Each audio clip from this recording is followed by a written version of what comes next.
It's easy to follow the common path, but to chart your own course is a different story.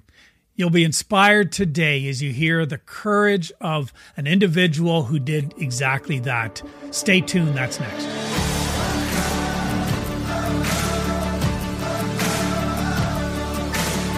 Hi, and welcome to the Living Richly podcast. It's great to have you back this week. We're here together. We've been sharing a number of stories over the last several weeks, and I'm really excited that Kate and Wendy are now regular features on the show, regular co-hosts with us. So good to have you here, Brings ladies, the class again. of the show up like 16 notches. Yeah, I think our viewership and listenership went up like significantly since you guys joined, bringing your perspective. For sure. That was the whole plan. Yeah. Right. The show was tanking and we needed help. So thank you, ladies, for joining us. On last week's episode, we got to hear Kate's story, such a story of great courage for refusing to settle. And this week, we are so fortunate to hear Wendy's story. And Wendy, we've had the opportunity to get to know each other over the last little while. And I am so looking forward to this conversation. It's your story. It's your journey. Where would you like to start? Well, from the beginning, I was born and raised in Ottawa, born into a wonderful family. My parents are still together. They just celebrated their 49th wedding anniversary. Wow. So my brother and I, we had a wonderful upbringing. Average middle class family. My mom stayed home with us and raised my brother and I. We went on family vacations. We did all of the wonderful things together. I then did all of the checkbox things that we're supposed to do. I finished high school. I went to college right after. Didn't really know what I wanted to study in because who knows what you're supposed to do when you're 17. Right. It's a lot of pressure, A lot right? of pressure. Yeah. But I went in and I studied hotel restaurant management. Right after high school, completed my diploma, and it was actually the last program in my course, which was a human resources program on the business side. That's how I ended up in the HR space. Wow. Spent the next 17, almost 18 years on the corporate side in human resources, and really and truly loved what I did. I loved being able to help people. I loved being able to support people. I loved being able to problem solve and provide that advice and counsel. And helping people. Has it always been, because I mean, from the minute I met you, I mean, you are that person. You help, you support, you want to bring out the best in people. Was that always kind of part of your the way that you're wired? Yeah, I feel so. So my dad is a teacher. He's a university prof. And it was interesting hearing his journey. Now that I'm older, I understand it a little more. And how he wished that he had taught full time, and he didn't. It was always a part-time thing, but I always followed in his footsteps around just being able to teach people, help people. So I always had a desire to do that, but I also had a burning desire to do something on my own. And not for anybody else. You know what? I'm so grateful right out of the gate on the episode that Wendy didn't start her story by just saying, you know what Kate said. We're trying something new. We're trying something new this week. We're going to try something, and now for something completely different. Right? If you've listened to some of the other episodes where Kate and Wendy are both on, that's often what one of them will say is whatever the other person has said. They're like, oh, there's so much alignment. common. Now there is some commonalities to your original those stories, and it is interesting because when you mentioned your dad and your dad willing to help, of course, I had the privilege of meeting your parents. Amazing, wonderful people. Have no doubt that they're watching and listening to this episode, and I see so much of both your mom and dad. Your mom's independence and kind of just ready to go there and get out there and experience things, and then your dad's compassion and just his desire to help. Your dad's a hugger, right?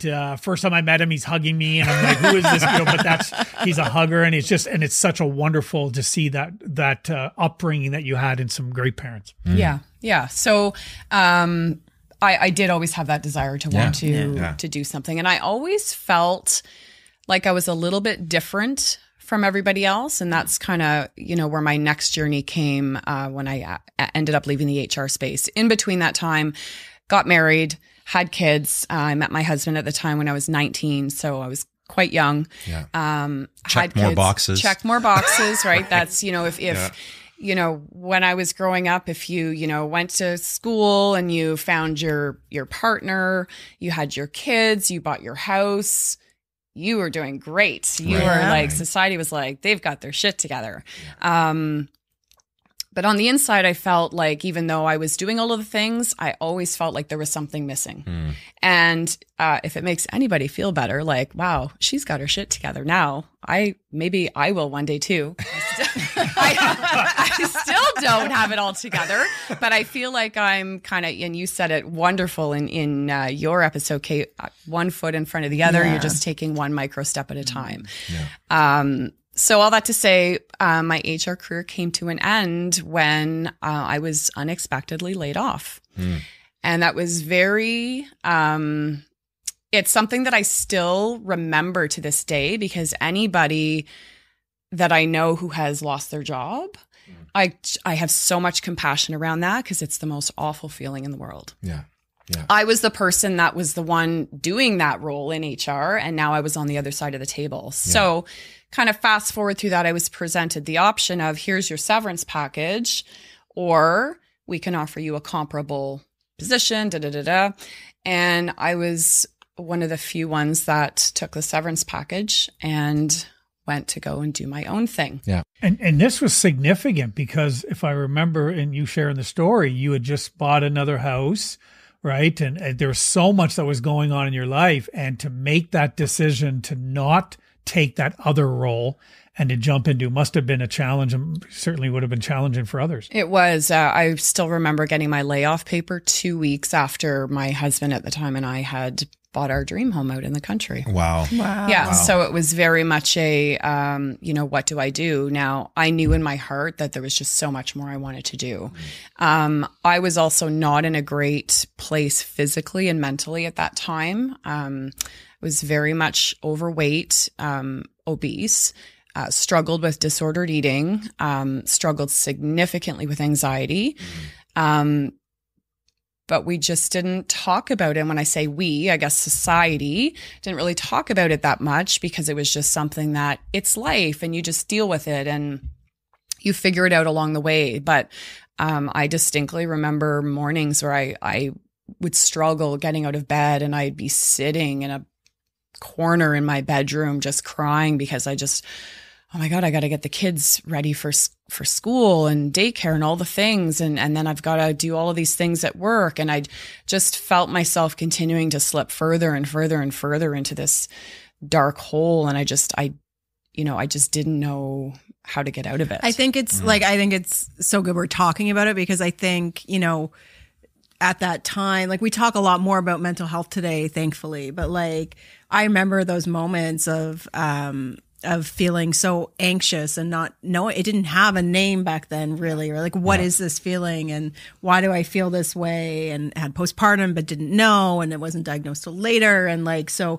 I think it's so important that we talk about, how that shows up, because even though we are talking more about mental health, we still don't talk about it nearly enough. Yeah. So it's important to have those conversations, and to know that we don't always have a word for it. We don't always know, to your point, you're like, is it anxiety? Is it depression? Is it what is it? But you just know you're not feeling right. Yeah. Yeah.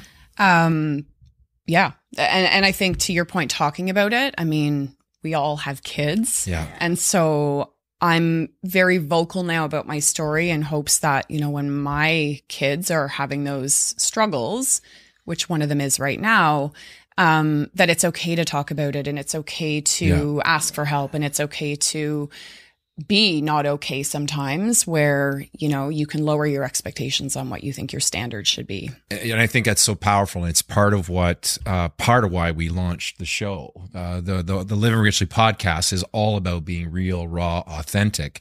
And even though it's, I too am grateful that we're now talking more about mental health issues and publicly, when it comes to speaking out about your own story, I think a lot of us are still so guarded, because we talk talk about mental health issues or challenges as somebody else's problem.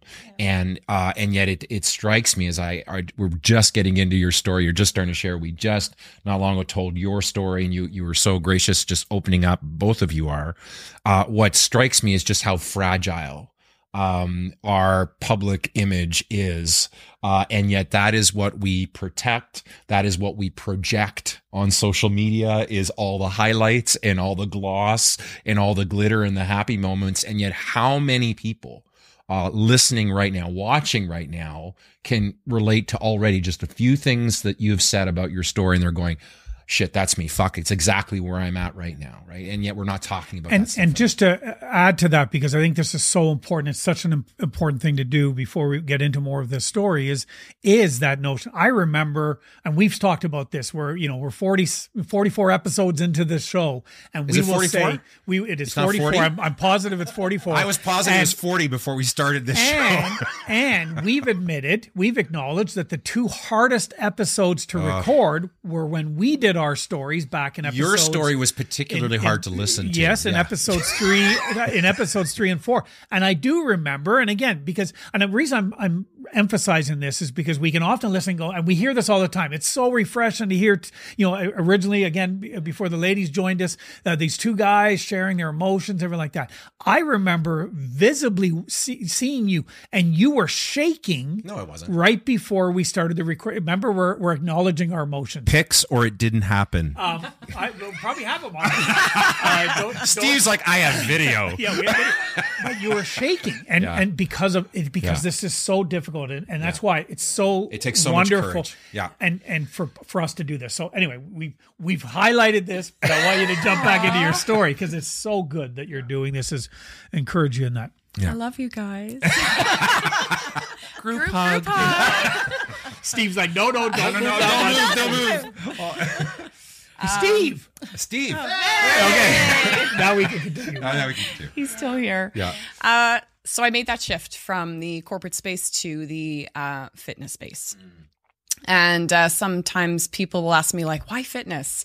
And it just became evident to me. And I had already, right before my layoff, and this was back in 2014, I had already started to find that balance between not playing the victim and taking ownership for my decisions, my thoughts, instead of, but I'm like this because of this, and this is not my fault because of this, and really start to shift my energy into places that mattered. Yeah.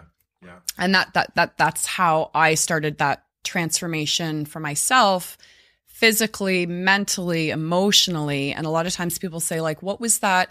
Like, what was the moment? And I shared on whatever episode. I'm not even going to keep track of the episode numbers. Only Rob gets the numbers right. I could never get the numbers right. But when I got stuck in the slide, now for me, that was a very tangible moment where I just almost saw my life flash before my eyes and thought, I can't do this anymore. I can't not be here to see my kids grow up and not be there for for my grandkids and so on. But from the mental perspective, it was a shit ton of inner work. Yeah. And there's no clear path. And when I have this conversation with people, when I'm coaching them right now, there's no black or white, this is the road that you take, and these are all the beautiful things that you're going to see along the way. There's speed bumps, and there's roadblocks, and there's, flat tires, and there's all of the things. And you just have to keep trudging. That's what I did. Just keep trudging through the dark, and knowing that at some point I would start to see some of the light. And I didn't know what the fuck I was doing. Like, I didn't know, I had none of this mapped out. Now, my husband at the time, he was really supportive when I left that corporate world to pursue my dreams in this at the beginning. And so when I started working on myself, I remember having this and I still had no job, but I ventured into the network marketing space. Again, just that passion for helping and serving people. But I really wanted to put a twist on how can I show up for people and create impact, knowing that my impact will then eventually become a byproduct of the income hopefully I'll be able to make. Yeah. The network marketing space has such a stigma, and we've all received those messages, around, hey, I get recruited all the time. Right. And so I really wanted to work hard at how can I just show up as my authentic self to really, truly help people. Yeah. And so I spent several years doing that, and I still have that business to this day. I also ventured into teaching fitness, and I remember one of my friends who was looking for fitness instructors. We were having coffee one day, and she literally said, I'm looking for a cycling instructor. Do you want to come and teach? And I'm like, I think I've done one spin class in my life, and my ass was sore for the next 2 weeks after, but sure, I'd love to come and work for you. And I remember walking into that studio, and everybody knew everybody else. I didn't even have the right shoes. I knew nothing.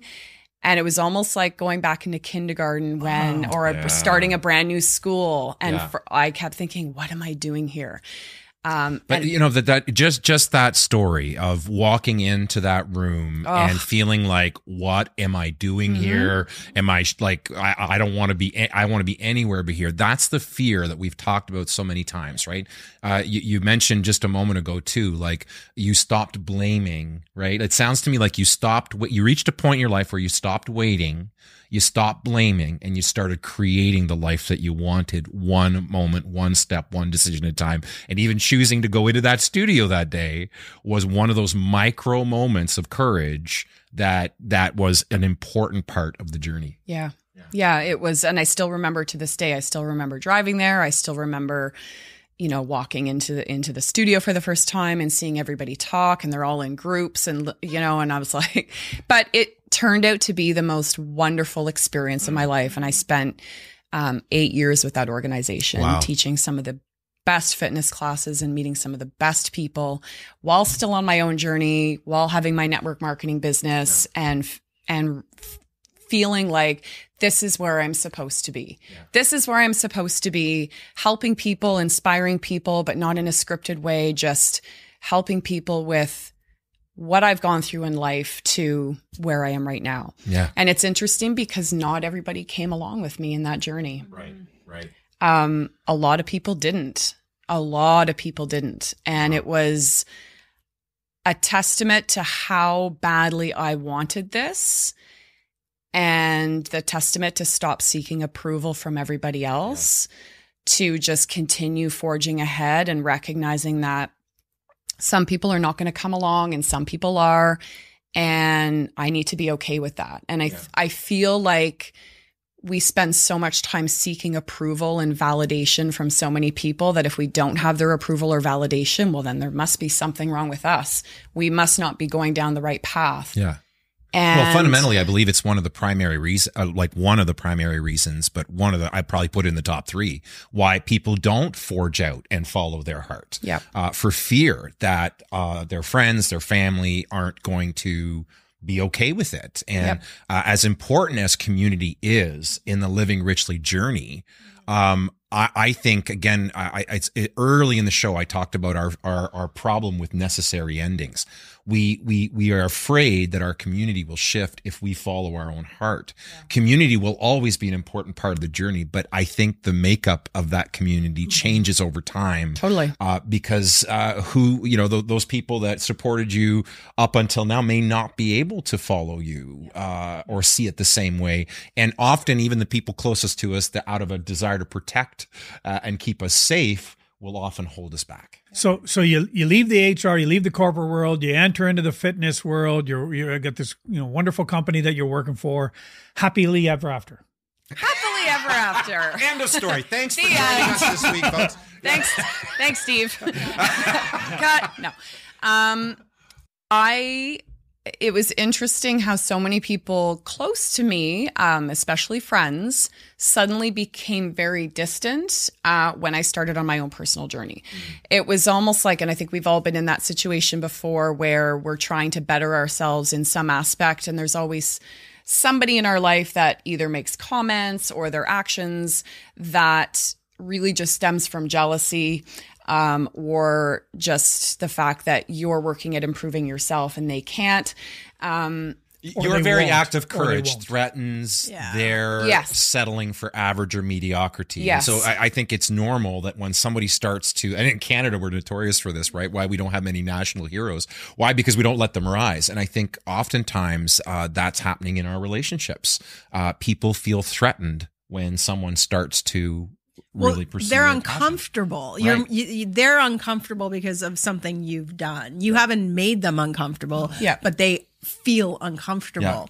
And so it's really easy for them to point that back at you and to make blame. Yeah, well, how could you? This is on you. And it's like, and I'm just living my life over here. How you feel about me living my life, that's on you. Right. Right. I learned really quickly through journaling, through, morning Intentions. Thank you. I got you, babe. I thought you were going to say morning aspirin. Aspirin sometimes. Sometimes, yeah. But really having a morning routine, and it's something I've worked a lot on with my clients, is having that morning routine in How you start your day. how you start your day is how you run your day. And that was really one of the only ways that I was going to be able to continue to forge ahead, and also recognizing that people are not I had to be okay with people not understanding. I had to be okay with not having anybody understand because it was my journey. And that includes close family members as well. People told me I was batshit crazy to leave the corporate world and all of the things, but I just became so invested. I just felt like I had such a purpose on this earth that I just had to give back. And I could never put it into words. And even sometimes I still struggle, but I just know that I'm here to help and support people. So fell in love with all of that, built wonderful organic relationships in my business. And then I had a life-changing accident in 2018. Anyways, I won't get into too many details around it, but it was, we had a significant storm in the Ottawa area, and I was struck in the back of my head with an object, and I still don't remember anything about the accident, but it was such a pivotal moment in my life because my husband at the time found me unconscious. Ambulance came to pick me up at the same time that my children were coming back from their grandmother's. And my oldest daughter to this day still says, I can still hear, I can't remember anything, but I can still hear them screaming. And I remember being in the ambulance, and I remember coming to briefly, and I remember I can see the paramedic right up in front of me. And I remember saying, please don't let me die. My kids need me. And it was just, and then I don't remember anything. And I spent quite a long time in the neuro unit at the Civic Hospital.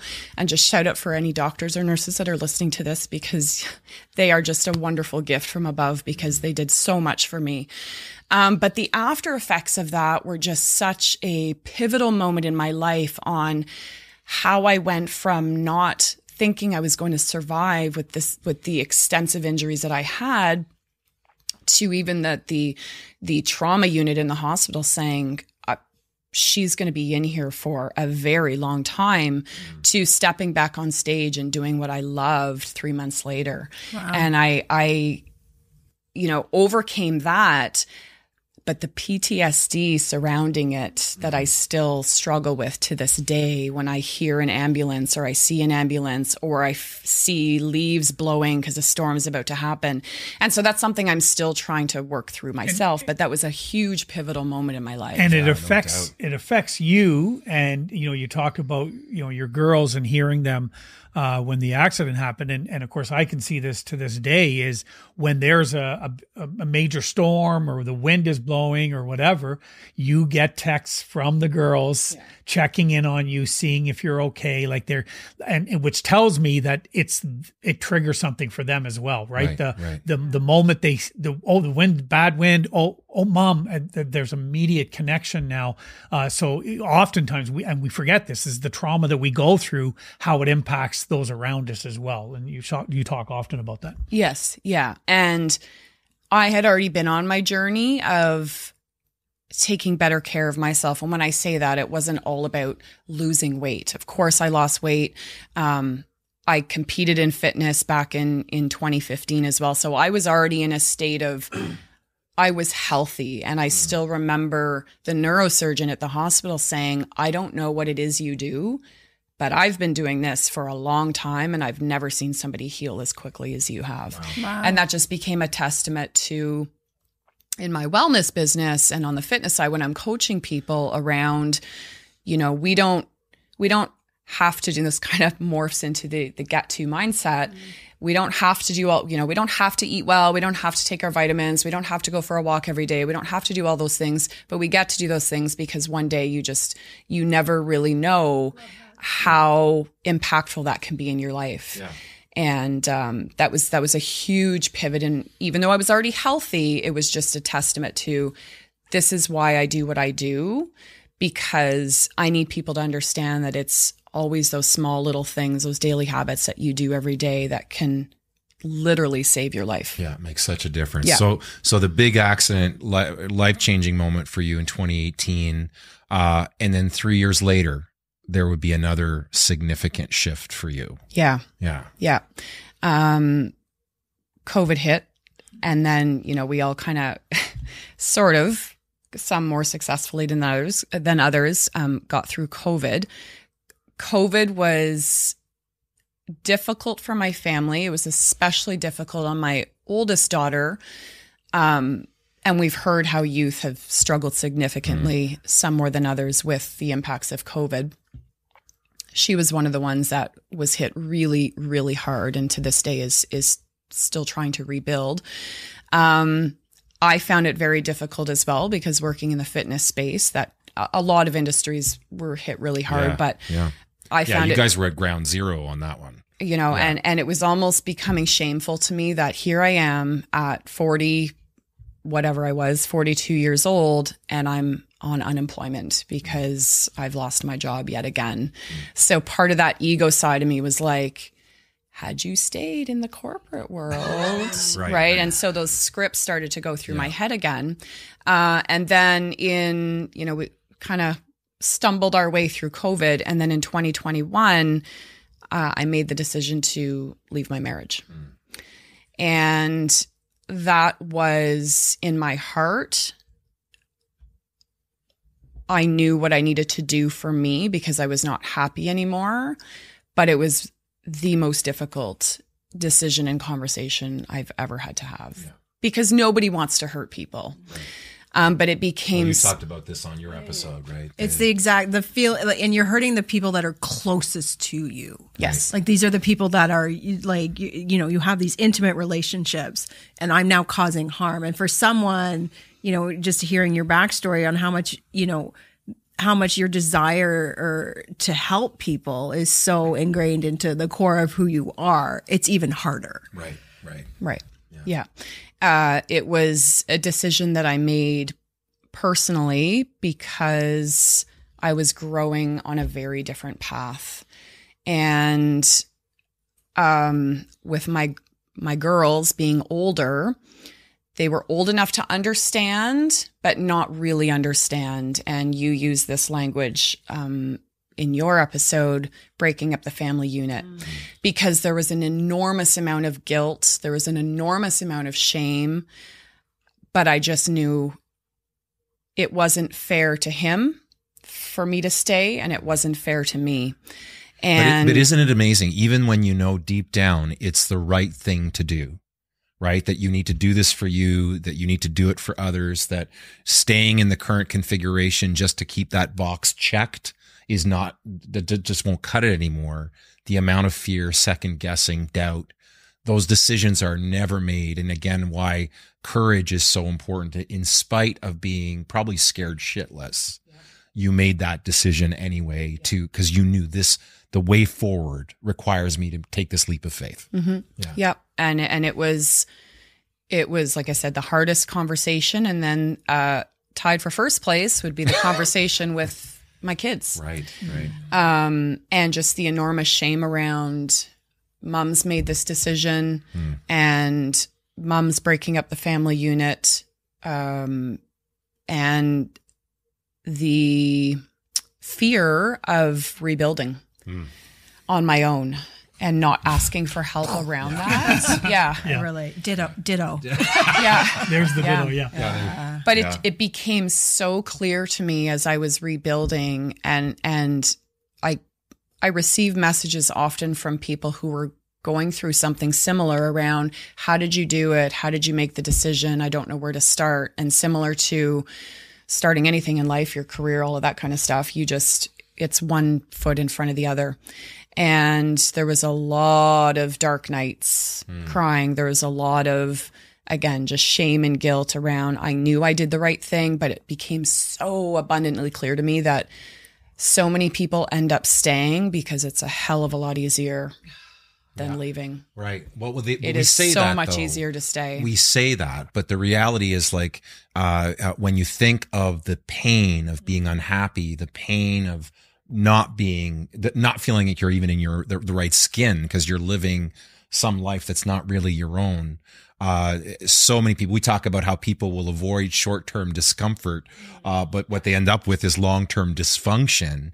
The pain of change is significant and it takes tremendous courage, but the pain of staying in, that unhappiness is even greater. And yet it's a death by 1,000 cuts, right? It's a daily loss of self over and over and over again. Yeah. And it often requires us to create some upheaval. And we're taught that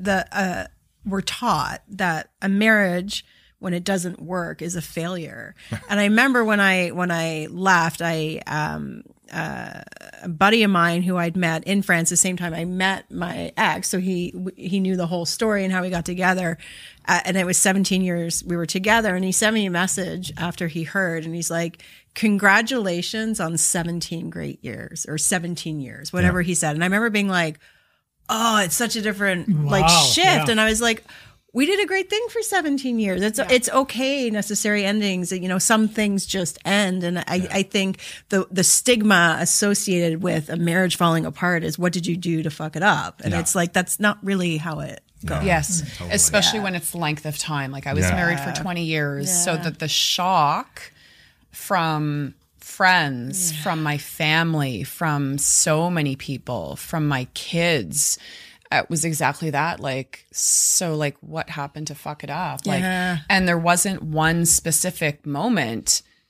We had just continued to grow apart, and I needed to be okay with navigating this on my own. Yeah. And I remember telling my girls, you may never understand, and that's okay. But one day you're going to be faced with a decision where you're going to hurt people to make the decision that makes you happy. And I hope whatever that is, that you always remember the conversation that I'm having with you right now, where if you're making that decision and you think I'm going to hurt mom or she's whatever, that you follow your heart and you do what feels right for you, because I can't make that decision for you. Just like nobody could make that decision for me. Yeah. We're often so afraid of causing harm. And you even used that word when you talked about making your decision to leave. And it's so critical that we remind ourselves. I know for me, it's been so, and it continues to be part of overcoming some of the regret that I still have over some stuff that happened in my past, and some of the areas that I have found it most difficult to forgive myself is where I feel that I caused harm. And there is a difference between hurting people and harming people. And I think we often use the word harm. Yeah. The decision hurts other people, but it's not actually causing true harm, when at the end of the day, no one's happy.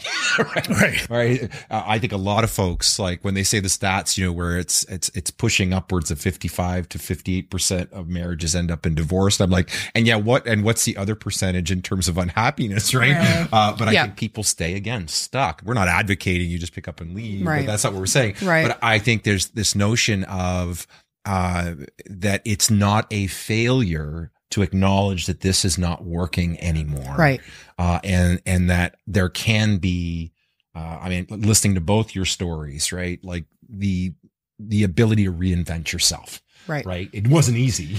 No. Right? And it almost felt like I was restarting again after my physical and mental journey in 2014, 2015. I felt like I was on this path again of having to rebuild everything. And it wasn't easier this stretch by any means, but I had a foundation that I had already worked on where I knew I needed to take the steps, and I knew I needed to do the things that I didn't want to do in order to get to the places I wanted to be. Right.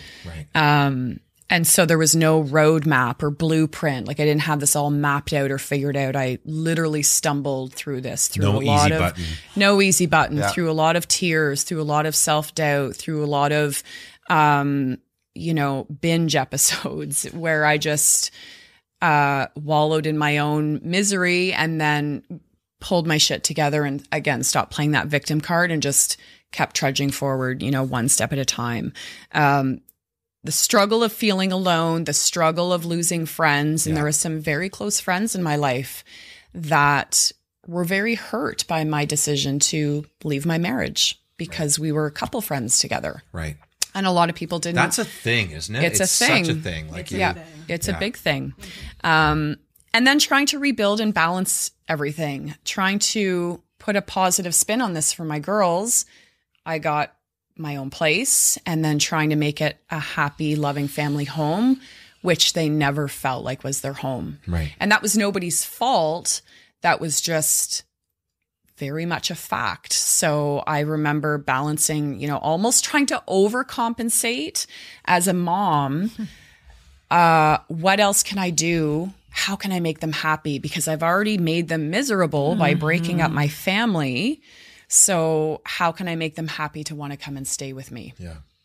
And they would come and stay with me. And it was more out of obligation.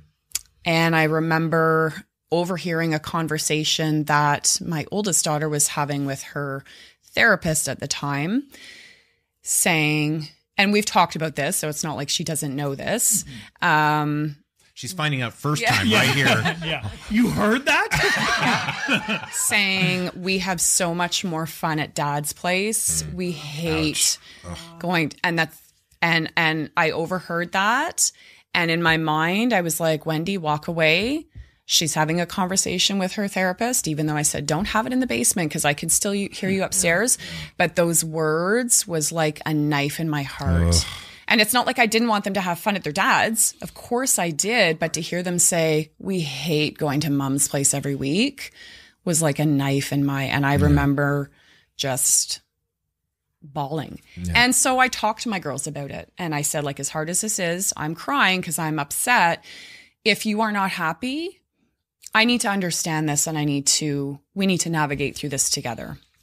So that was a very rocky road of me wanting to have them when, and I'm sure it's similar for dads, but as moms, when you don't have your kids all the time, it's hard. Yeah. It's really, really hard. And because I can really relate to that one because I had one of my kids do something like reach a point where she made a decision to go live full time with her mom, and that I remember the like knife in the heart. Yeah. That wasn't the intent. No, she did that because that's what she needed to do. That was, but the feelings of failure as a dad, that 100%, like parent guilt. Oh, it's the thing. It's huge. It's huge. Right, significant. And that was the decision that they made, was to go and live with their dad. Yeah. And I remember my youngest daughter crying as she said it. And I said, and I was crying too. And I said, but I want you to be happy. I want you to feel like I'm your mom. I still need a place in your life.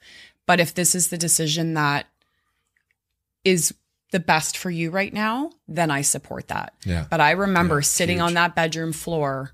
And at that point I had just started dating. Rob and I had just met. We didn't really know each other that well. Well, we did, but I mean, not, and we knew each other's going to the gym, but right. Yeah. And I just, so they had left and we went for a walk and I was just a mess of emotions around it because, I'm not going to see my kids. I'm going to see them even less than how do I hang on to that? Yeah. So. And when I think of courage, that is one of those moments that defines what courage is for me, because here you are as a mom, basically you're giving your children permission to not see you. Right. You're releasing them. You're releasing them to do what they need to do, even though everything in you was wanting to grab them and say, no, you can't go, you can't go. Yeah. You were being so incredibly unselfish in that moment by doing that, by releasing. That was such an act of love and courage, but incredibly difficult tonight. Well, and it's interesting you say that, because I did have some people say like, well, why don't you just force them to stay like on the schedule that you have right now? And that just didn't feel like the right thing to do for me. Now, they're also not 5 years old. Right, Maybe that would have been different if they were younger. Right. Yes. But I wanted to be able to support them in their decisions. And then learning how to navigate around that. Right. Learning how to continue to still support them. That's the choice that they made. How do I still stay connected to them as their mom without smothering them? And how do I be consistent with that? Where no matter what's thrown at me, I'm always consistent in, texting them every night, good night, I love you, all of that kind of stuff, and being there to support them and still be engaged in what's happening in their life. Because as teenagers, they start to do all we don't know everything that goes on. Wait till they move beyond teenage years. And Right. You're lucky if you can get dinner with them. And then it was entering a new relationship. Right. Like when I started dating again, and then Rob and I started dating, entering that new relationship, and the optics of everything around that, which everything happens for a reason, ended up working out better than I could have ever imagined. But I think I need to give myself a little bit of credit, even as hard as we are on ourselves sometimes, that I think I did a good job at introducing it in a way that felt right for everybody. Yeah. And introducing it in a way where it was very clear that this wasn't a replacement, and for them to be able to see how happy I am and all of the things that I want to do because I've chosen this path, and that's the road that I've decided to travel. And I like the language you use around applaud yourself. It's the one thing we don't do. We fault ourselves consistently, constantly, right? Oh, I did that wrong. I didn't do this right. I did that wrong. We don't often ever give ourselves that like pat on the back. We don't often say like, you did this. And it's so important as women in particular who can really cut themselves up as moms in that mom guilt space to say, no, I did a good thing. I'm proud of myself. And that language is so hard. Yeah. It is so hard. And our mind listens to everything we tell it. Yes. And so it's that muscle of just practicing all of those statements and those sentiments that, I hope to be able to share with other people, my kids, that kind of stuff. Yeah.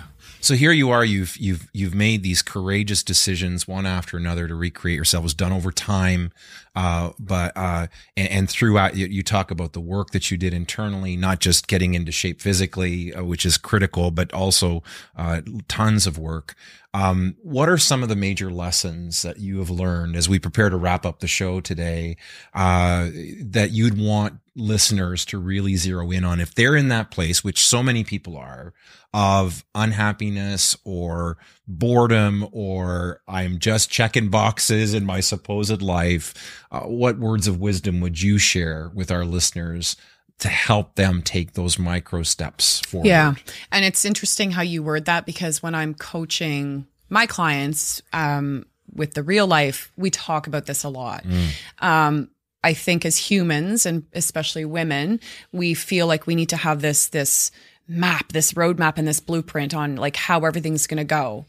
Like for all the moms listening out there who've given birth, it's almost like writing a birth plan, and you have all of these wonderful, everything's written down, step 1 to 10, how it's going to happen. Then it doesn't happen like that. Having been there 3 times, it never goes according to plan. But really understanding that the only way to go from good to great is to stumble and fall and pick yourself up.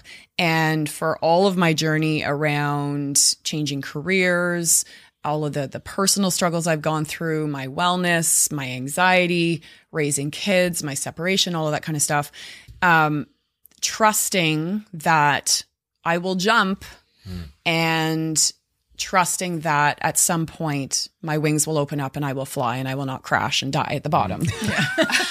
I may get bruised, but we hope the parachute will open. Yeah, we hope. But I put some humor around that, because a lot of people will say, well, how do I just make the decision? Nobody can make the decision for you. Right.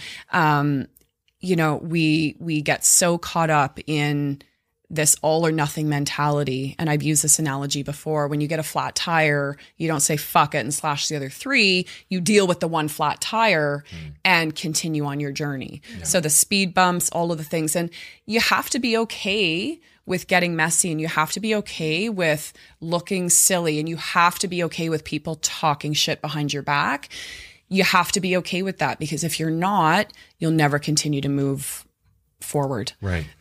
And so my best piece of advice is start with something small. Start with something small and really get crystal clear on what's important to you. And a lot of times we can't figure that out for ourselves. Mm-hmm. Yeah. A lot of times we need somebody to help us with that. Yeah. Wow. Yeah. So good. So good. Wendy, thank you so much for being so open, so transparent, sharing your story today. So many people I know are listening to the show and listening to this episode. And we hope that you will take that one little step because of today's story, or listen to Kate's story the week before. Wherever you are, whatever you're doing, if you're stuck, you don't have to stay stuck. Stuck is an illusion, and you're never stuck as you think you are. There is a better way forward if you'll just go after it. We thank you for tuning in. Thank you for listening. We're so glad you've joined us. We do encourage you, as we do every week, to like, share, subscribe, so you don't miss any episodes. So much more great content coming your way to help you on your Living Richly journey. To find out more about Wendy, you can go to thereallifewithwendy.com. Is that correct? Thereallife.ca. Thereallife.ca. I was so close. So close. Thereallife.ca. Thankfully, Steve will fix that in post-editing, and the website will be right below my face right now as we're talking, if he follows his normal pattern of behavior. Wow. Right? Wow. Well done there. Well done. We have just doubled Steve's work at the conclusion of this episode. Thank you so much for joining us, for continuing on this journey. We hope that you'll join us again next week.